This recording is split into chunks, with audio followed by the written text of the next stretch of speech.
সেই দিন এমন একদিন হবে যখন বাপ ছেলে থেকে পালিয়ে যাবে, বউ শহরকে দেখেও দূরে সরে যাবে, ভাই বোন একে অপরকে চিনতেও অস্বীকার করবে।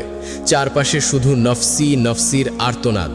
মানুষ নিজের ঘামে এমনভাবে ডুবে যাবে যেন তা সমুদ্র হয়ে যায়।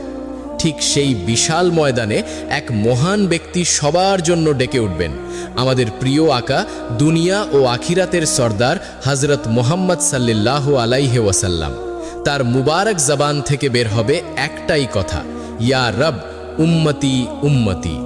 তিনি আল্লাহর কাছে আমাদের জন্য সিফারিশ করবেন, আর এরপরই শুরু হবে হিসাব কিতাবের ভয়ঙ্কর অধ্যায়।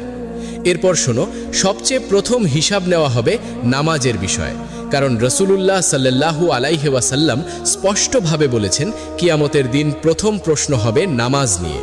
যদি নামাজ শক্ত হয়ে দাঁড়ায় তাহলে বাকি সব আমলও টিকে যাবে, আর যদি নামাজ দুর্বল হয় তাহলে সব আমল ভেঙে পড়বে। তারপর আসবে কয়েকটি কঠিন প্রশ্ন। তোমার জীবন কোথায় কাটালে? তোমার যৌবন কোথায় নষ্ট করলে? তোমার সম্পদ কোথা থেকে এলো এবং কোথায় ব্যয় করলে? আর যে ইলম পেয়েছিলে তার উপর কতটুকু আমল করলে?